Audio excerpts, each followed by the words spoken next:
Hey, what's up? This is Chris from Motionless In White. Alrighty, this is your first trip down under to Australia. How's the shows been for you guys so far? Everything's definitely been awesome. Pretty sure a lot more or a lot better than we expected it to be. I mean, we had no idea like who here would know who we were or anything really. So I think it's been pretty shocking. That's the word I'm using to describe this trip. It's awesome. You guys did a couple of side waves on the East Coast with Marilyn Manson. How was it for you performing with, I guess, a major influence on Motionless In White? I don't know, every time somebody asks, I try to find a word that could really, can convey what I feel being able to do that. I mean, it's pretty much just a dream come true to open up for one of my major influences in music. So yeah, just I don't know, this and that, everything that we do is just pretty much a dream come true.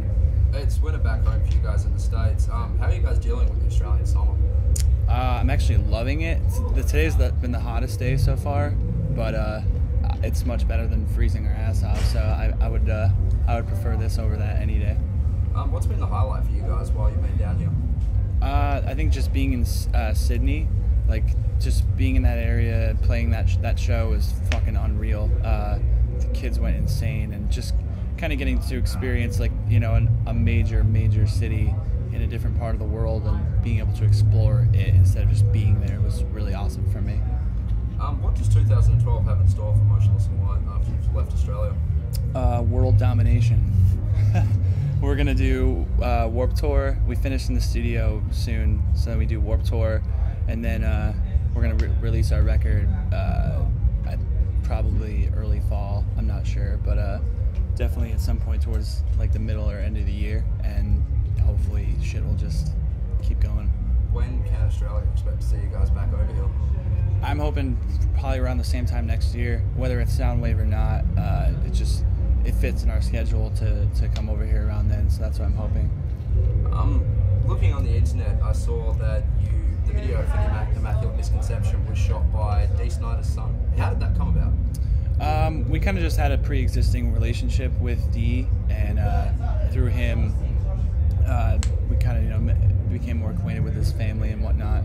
So when it came time to shoot the video, our label just kind of suggested it, and of course we were like, fuck yeah, it's Dee Snider and his family doing our video. So yeah, I just ended up talking to Cody on the phone and kind of vibing out ideas with each other, and he seemed to know exactly what we were going for, and it just felt right, so we were all for it. That's awesome. Pre-show rituals. What's the last thing you're going to do right before you go on stage? It's kind of different every day. Usually, I mean, most of us do our own thing with setting up our equipment, and we'll make sure everything's good to go, and we put on all our paint shit. So we don't really have anything that we do as a group where we all put our hands in the center and say a word. We do that every once in a while to be funny, but we don't really have anything that's anything worth mentioning. And the first thing you do when you get off stage? Depending on if it's been ridiculously hot like these shows have been, I just pour water all over myself and lay down, just catch my breath and stop overheating and just drink tons of water. I mean, just water is key, so anything that involves that. In a festival environment, do you guys prefer, I guess, playing earlier on in the day or at night? It depends on who you're going against. I mean, if you're playing against a band that's kind of in the same style as you, that's a bigger band, then it obviously hurts your crowd. But I do tend to like playing earlier, just because people are so tired and worn out by the end of the day that they just, they would, even if they want to get into your show, it's just kind of hard for them because they've been beat down all day by the sun and whatnot. And I guess last question would be, do you prefer doing a club tour or your own club tour, or playing on a festival like this?